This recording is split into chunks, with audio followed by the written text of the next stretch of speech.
Example number 4.5. An element delta L is equal to delta x I cap. आपको delta L आपने लिया है X axis पे, इसे प्लेस एट दी ओरिजिन, और ओरिजिन पे लिया हुआ है, ठीक है। और carrying the large current I is equal to 10 ampere, इसमें से 10 एम्पियर करंट जाती है। वो आपको फिगर दे रखा, मैं यहाँ पे मैं आपको फिगर में ड्रॉ करके मैं एक्सप्लेन करता हूँ। देखिए, this is a Y axis है और this is a X axis, और है ओरिजिन। तो ओरिजिन पे आपने डेल्टा एक्स जितना डिस्टेंस ले लिया, this is a delta X distance, ठीक है। आपने यहाँ पे लिखा हुआ कि भाई delta L is equal to delta X I cap, this is X axis, तो ऐसे का यूनिट वेक्टर होता है आई कैप होती है, ठीक है। ओके, और इसमें से करंट का फ्लो हो रही है I is equal to 10 ampere. Okay, और what is the magnetic field on the Y axis at the distance of the 0.5 metre. Okay, तो ये डिस्टेंस आपको कितना दे रखा है, यहाँ से लेके 0.5 मीटर तक का गिवन पॉइंट पी आपको यहाँ पे दे रखा है, वो वाली डिस्टेंस है आपकी 0.5 मीटर। तो वहाँ पे आपको मैग्नेटिक फील्ड फाइंड आउट करना है, और डेल्टा एक्स की भी वैल्यू आपको दे रखी है 1 सेंटीमीटर। तो आप यहाँ पे कौन सा इक्वेशन लगाएंगे, देखिए एक आपका स्ट्रेट कंडक्टर फाइंड आउट हुआ, और उसके परपेंडिकुलर डिस्टेंस के बाय 0.5 मीटर पे आपको गिवन पॉइंट पी दे रखा है, और गिवन पॉइंट पी पे आपको मैग्नेटिक फील्ड की इंटेंसिटी आपको निकालनी है। तो बीओ सार्वेट लॉ का आप इक्वेशन यूज करेंगे। तो बीओ सार्वेट ने कैसा इक्वेशन दे दिया था कि भाई D B is equal to mu naught I D L sine theta upon 4 pi R square. Okay, तो सभी की वैल्यू में डी एल की वैल्यू आपको दे रखी है कि भाई डेल्टा एक्स है, तो delta X D L is equal to delta X, but delta X is equal to आपको क्या दे रखा है 1 सेंटीमीटर, तो 1 सेंटीमीटर का मीटर में कन्वर्ट कीजिए तो 10⁻² मीटर हो जाएगा, ठीक है। और एल की भी वैल्यू आपको दे रखी है, और आर की भी वैल्यू 0.5 मीटर है, तो आर इज इक्वल टू आप यहाँ पे लिख दीजिए 0.5 मीटर। सभी की वैल्यू आप यहाँ पे पुट कर दीजिए। म्यू नॉट की वैल्यू क्या आएगी 4 पाई इंटू 10⁻7 होगी। तब मैं यहाँ पे म्यू नॉट की भी वैल्यू लिख देता हूँ 4 पाई इंटू 10⁻7, और उसका यूनिट क्या मिलेगा आपको tesla metre upon ampere. Okay, तो 4 पाई इंटू 10⁻7, आई की वैल्यू है 10, देन आपको डी एल की वैल्यू कितनी है 10⁻2 है, और उसकी भी इसका एंगल कितना बन रहा है आपको साइन 90 डिग्री। तो यहाँ पे मैं लिख देता हूँ कि भाई sine 90 degree is equal to आएगा आंसर उसका 1, तो यहाँ पे मैं 1 लिख देता हूँ, ठीक है। और डिवाइड में 4 पाई, दिस इज द 4 पाई, और आर डिस्टेंस आपको कितना दे रखा है 0.5। ओके, तो 0.5 का स्क्वायर कीजिए, तो 0.5 का स्क्वायर, ठीक है। तो यहाँ पे 4 पाई कैंसिल आउट हो जाएगा, और उसके हम वैल्यू फाइंड आउट करेंगे तो वो आएगी 4 इंटू 10⁻8 टेस्ला, ठीक है। 4 इंटू 10⁻8 टेस्ला आएगी। ओके, देन पर हमको क्या फाइंड आउट करनी है, उसकी डायरेक्शन पे हमको फाइंड आउट करनी है। तो उसकी डायरेक्शन हम कैसे फाइंड आउट करेंगे। ओके, तो उसकी डायरेक्शन हमको फाइंड आउट करना है कि भाई उसका इसके वेक्टर क्वांटिटी वाला इक्वेशन क्या आती है। वेक्टर क्वांटिटी वाली आपकी इक्वेशन में यहाँ पे लिखता हूँ D B is equal to mu naught I D L cross R cap upon 4 pi R cube आती है। तो यहाँ पे देखिए डी एल क्रॉस आर दिया है ना। ओके, तो D L cross R, okay, D L आपको कहाँ पे दे रखा है डी एक्स आई कैप में दे रखा है, और पोजीशन वेक्टर आपको कहाँ पे दे रखा है जे एक्सिस मीन्स के वाई एक्सिस पे दे रखा है। तो मैं यहाँ पे वाई जे कैप लिख देता हूँ, वाई जे कैप, तो I cap cross J cap is equal to K cap. तो यहाँ पे वाई डेल्टा एक्स कहाँ पे फाइंड आउट हुआ के कैप पे फाइंड आउट हुआ, ठीक है। और दूसरी तरह से आप कैसे फाइंड आउट कर सकते हो, देखिए कि भाई ये आपका एक्स एक्सिस में डेल्टा डी एल है, तो वहाँ पे आप ये थंब रख दीजिए, यहाँ पे आप थंब रख दीजिए, और यहाँ से ऐसी आपकी उंगली मिस के बाहर के तरफ आ रही है, ठीक है। मिस के एक क्या डायरेक्शन आपकी बता रही है, this is a magnetic field की डायरेक्शन वो बता रही है गोइंग आउटसाइड पेपर, ठीक है।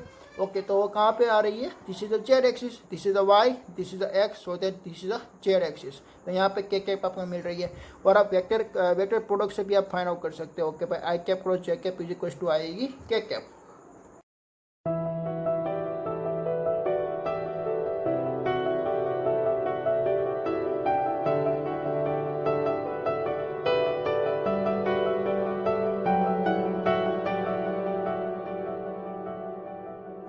Example number 4.6.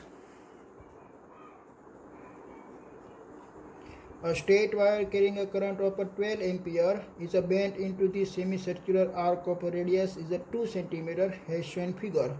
ओके, तो ऐसी आपको एक फिगर दे रखी है, उसको आर्क को बेंड करके ऐसा आपने बनाया है सेमी सर्कुलर, ठीक है। दिस फिगर इज ए और इसमें करंट का डायरेक्शन आप ऐसे फ्लो करवाते हो, ठीक है। और एक दूसरी भी आपको फिगर दे रखी है ऐसे, और इसको भी आपके बैंड किया हुआ है कि सेमी सर्कुलर में, और इसमें आप करंट का फ्लो करवा रहे हो ऐसे।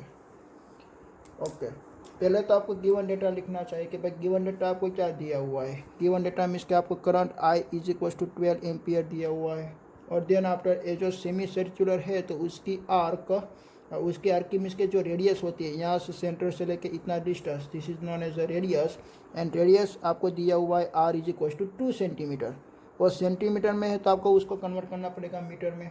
तो आप जानते हो कि भाई 2 × 10⁻² करना पड़ेगा, ठीक है।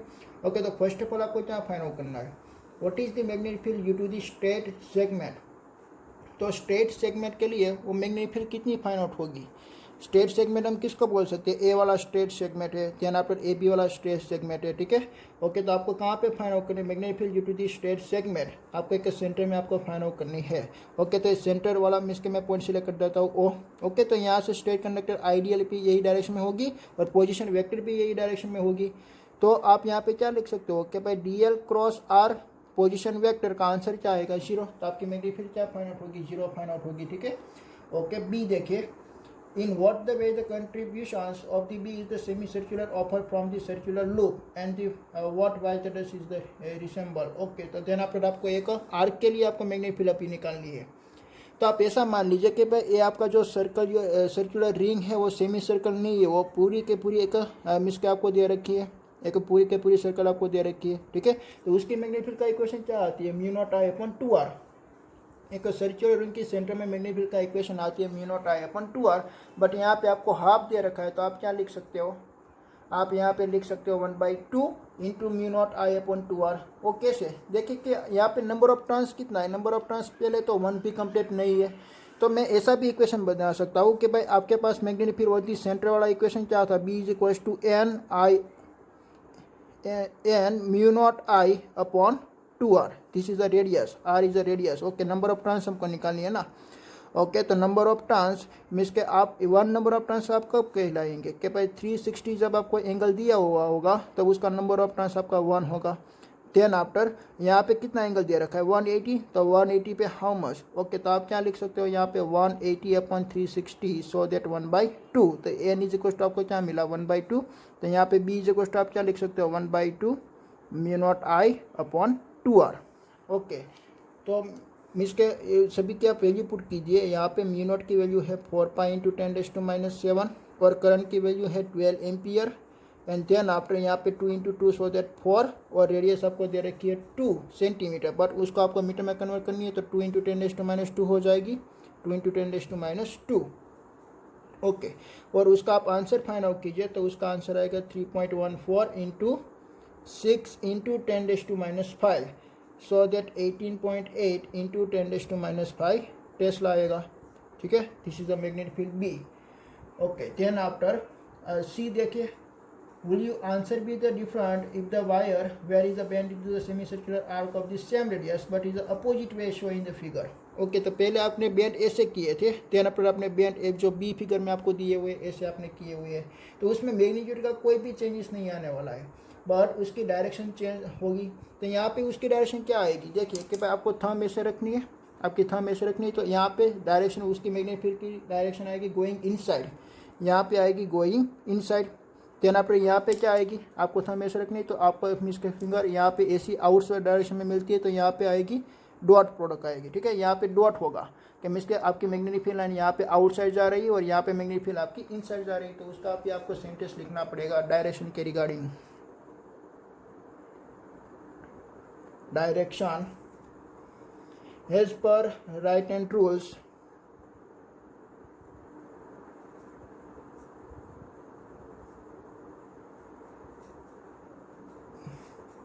it is a perpendicular to the plane, it is a perpendicular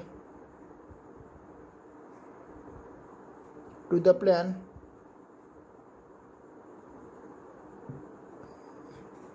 of paper, perpendicular to the plane of paper and going inside, ठीक है।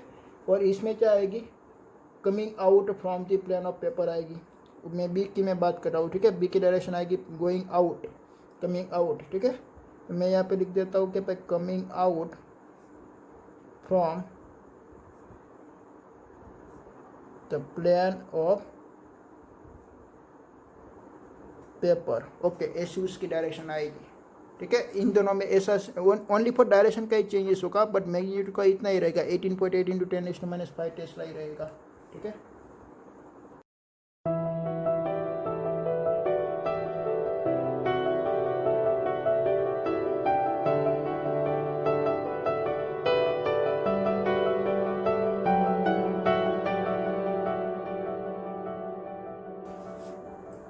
Example number 4.7. Consider the tightly wound 100 turns coil of the radius is 10 cm carrying a current of 1 ampere. What is the magnitude of a magnetic field at the center of coil? Okay, तो पहले मैं given data में लिख देता हूँ। Number of turns आपको दे रखा है n is equal to 100। Then after radius आपको दे रखा है r is equal to 10 centimetre, but उसको मीटर में कन्वर्ट करना है, so that 10⁻² into 10, so that 10⁻⁻1 metre. Okay, then after आपको एक करंट दे रखा है I is equal to 1 ampere. तो आपका magnetic field at the centre find out करना है ना। तो magnetic field at the centre का इक्वेशन क्या होता है, n μ0 I upon 2r। Number of turns यहाँ पे दे रखा है, so that n μ0 I upon 2r। What is number of turns is 100। Then after what is μ0 is 4 pi into 10⁻⁷। Then after current आपको दे रखा है 1 एम्पियर, तो 1 पुट कीजिए, और यहाँ पे 2, और रेडियस आपको दे रखी है 10⁻⁻1, so that 0.1।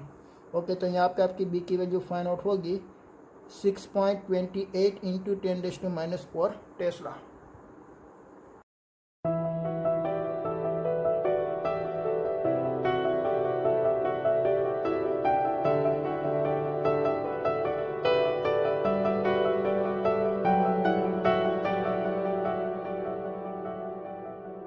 Example number 4.8. A shown figure shows the long straight wire of a circular cross section. Radius A is carrying the steady current I. The current I is uniformly the distribution across the cross section. Calculate the magnetic field at the region R is less than A and R is greater than A. Means कि आपको एक inside point decide करना है और outside point decide करना है। ये पूरी की पूरी थियरी मैंने आपको समझा दिया है एक थियरी लेक्चर में, कि भाई पहले तो मैंने एक गोइंग इनसाइड पॉइंट लिया था, then after on the surface पे लिया था, देन आफ्टर आउटसाइड पे लिया था। तो यहाँ पे मैं वापस में आपको एक्सप्लेन करना चाहता हूँ कि मैं पहले तो मैं ऐसा कोई एक स्टेट कंडक्टर में ड्रॉ करता हूँ, ऐसे this is the state conductor, और उसकी रेडियस आपको दे रखी है ए रेडियस। तो पहले आपको कहाँ पे पॉइंट डिसाइड करना है, आउटसाइड पे पॉइंट डिसाइड करना है, और ए है उसकी एक्सिस, और एक्सिस में से करंट का फ्लो होती है आई। ओके, ये पूरे के पूरी सिलेंडर में से करंट का फ्लो होती है आई। तो यहाँ से मैंने एक परपेंडिकुलर डिस्टेंस, यहाँ पे मैंने गिवन पॉइंट पी रखा। ओके, तब एक कौन सा केस हो गया कि भाई आर इज ग्रेटर देन ए वाला केस हो गया। ओके, ए वहाँ पे हमको मैग्नेटिक फील्ड की इंटेंसिटी फाइंड आउट करनी है। हम कौन सा यूज़ करेंगे, एम्पियर सर्कुलर लूप का हम यूज़ करेंगे, ठीक है। ओके, तो फर्स्ट ऑफ ऑल हमको क्या बनानी है, एम्पियर लूप बनानी है। तो ऐसे मैंने यहाँ पे एम्पियर लूप बना दिया ऐसे। ओके, तो ए हो गई उसकी रेडियस आर। ओके, तो आपको एम्पियर सर्कुलर लॉ का इक्वेशन आना चाहिए कि भाई उसका इक्वेशन क्या था, close integration B into D L is equal to μ0 summation of I. तो फर्स्ट ऑफ ऑल हम क्या फाइंड आउट करेंगे, close integration B into D L find out करेंगे। तो close integration B into D L, तो यहाँ पे every point पे मैग्नेटिक फील्ड की इंटेंसिटी क्या रहती है, सेम, क्योंकि डिस्टेंस यहाँ पे क्या होगा, सेम होगा, ठीक है। और बी एंड डी एल की भी है, डी एल दोनों एक ही सेमी डायरेक्शन में होगा। यहाँ पे डॉट प्रोडक्ट है, इसलिए B D L cos theta आएगी, दोनों सेमी डायरेक्शन में है, so that cos 0 is equal to 1 हो जाएगी, ठीक है। तो यहाँ पे intensity of the magnetic field at the every point is the same, तो हम उसको कांस्टेंट मान सकते हैं, और हमको इंटीग्रेशन करना है डी एल का। तो पहले हमने डी एल यहाँ पे डिसाइड किया, देना पर यहाँ पे ये पूरी की पूरी लेंथ में हमने डी एल डिसाइडेड कर दिया, और लास्ट में हमने फाइंड आउट कर दिया। It is known as the integration. तो इंटीग्रेशन यहाँ पे डी एल का क्या होगा, सरकमफरेंस जितना होगा। तो यहाँ पे हम क्या लिख सकते हैं, बी इंटू 2πr लिख सकते हैं। ओके, तो उसकी इनसाइड में करंट कितनी जा रही है, एम्पियर सर्कुलर लूप जो आपने ड्रॉ की है उसकी इनसाइड में इलेक्ट्रिक करंट कितनी जा रही है, उसकी इनसाइड में इलेक्ट्रिक करंट जा रही है टोटल आई। तो आप यहाँ पे क्या लिख सकते हो, म्यू नॉट इंटू आई लिख सकते हो। आपको बी को सब्जेक्टिव बना देना है, तो बी इज इक्वल टू आपका इक्वेशन क्या मिलेगा, म्यू नॉट आई अपॉन 2πr। तो यहाँ पे आउट साइड पे डिस्टेंस के साथ अपने रिलेशनशिप क्या आपने निकाला, B is inversely proportional to R. ठीक है, ये आउट साइड का पॉइंट आपने डिफाइन आउट कर लिया। देन आपको पॉइंट डिसाइड करना है इनसाइड के लिए। ओके, तो मैं यहाँ पे एक क्यू पॉइंट डिसाइड करता हूँ, दिस इज इनसाइड, और ये डिस्टेंस है उसका आर। ओके, तो मैंने ऐसे यहाँ पे कंपेयर से चलो लूप बना दिया ऐसे। ठीक है, ओके, तो उसके लिए भी आपको क्या फाइंड आउट करना है कि भाई close integration B D L is equal to mu naught summation I. A वाली केस, ये आपकी फर्स्ट केस थी, देन आपने दिस इज दूसरी, R is less than A. Okay, तो ए वाली केस के लिए मैं आप यहाँ पे इक्वेशन लिखता हूँ कि भाई close integration B into D L is equal to mu naught summation I. Okay, तो यहाँ पे बी इंटू डी एल आपको फाइंड आउट करनी है, तो बी एवरी पॉइंट आगे क्या होगी, सेम ही होगी, और इंटीग्रेशन करना है आपको डी एल का। ओके, तो बी इंटू डी एल का इंटीग्रेशन क्या होगा, सर्कम्फ्रेंस होगा 2πr, so that B into 2πr। देना पर आपको आई फाइंड आउट करना है ना, तो आप आई यहाँ पे कितना होगा कि भाई आई जितना होगा ना, आई नहीं होगा, तो आई को कहाँ पे होगा, इसके पूरे का पूरा क्रॉस सेक्शनल एरिया के लिए वो आई होती है। तो यहाँ पे आपका इसके जो करंट है ना, वो करंट यहाँ पे डिस्ट्रीब्यूशन हुआ है, यूनिफॉर्मली डिस्ट्रीब्यूशन, क्रॉस सेक्शन में एक यूनिफॉर्म डिस्ट्रीब्यूशन हुआ है। ठीक है, वो कौन सा क्रॉस सेक्शन था, आपका ए रेडियस वाला, बट ए आपकी रेडियस है वो ए से कम है, इसलिए आपका करंट भी क्या होगा, डिक्रीज होगा। बट करंट की वैल्यू आपको फाइंड आउट करने के लिए आप क्या करेंगे, एरियल इसके डिस्ट्रीब्यूशन का आप इक्वेशन यूज़ करेंगे। एरियल डिस्ट्रीब्यूशन का कैसे है, देखिए कि भाई पहले ए सर्कुलर रिंग का एरिया क्या होती है, पाई स्क्वायर। जब आपका एरिया पाई स्क्वायर था तब वहाँ पे करंट आई अवेलेबल थी, देन आपका एरिया हो गया pi R square, so that how much current. Okay, तो I is equal to pi R square into I upon आप क्या लिख सकते हो, पाई स्क्वायर लिख सकते हो।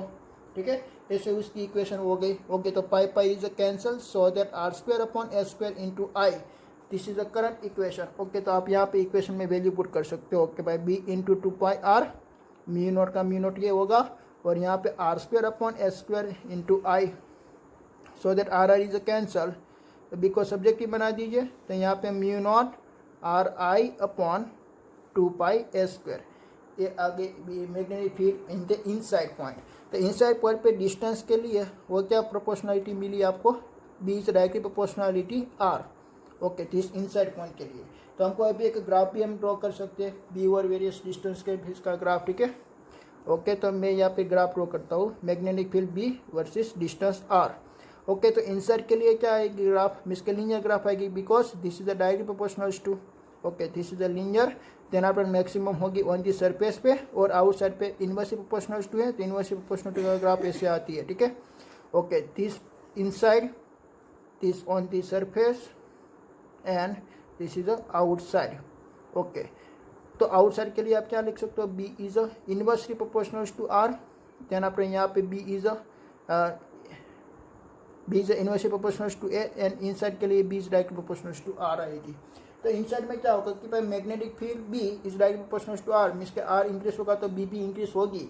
ऐसा कब तक होता है कि भाई ऑन दी सरफेस तक होता है, क्यों, क्योंकि आर आपकी इंक्रीज होगी तो एरिया क्रॉस सेक्शनल एरिया भी आपका इंक्रीज होगा, और एरिया क्रॉस सेक्शनल इंक्रीज होगा तो करंट की वैल्यू भी आपकी इंक्रीज होकर जाएगी। ठीक है, बट कहाँ तक, ए तक ही होगा ऐसा, यहाँ पर वो बाहर तक आएगा तो ए वाला इसके रिलेशनशिप आ जाएगा। ठीक है, ओके, मैंने आगे थियरी में मैंने करवा दिया है, मैंने वापस मैंने यहाँ पे करवा दिया। ठीक है, ओके।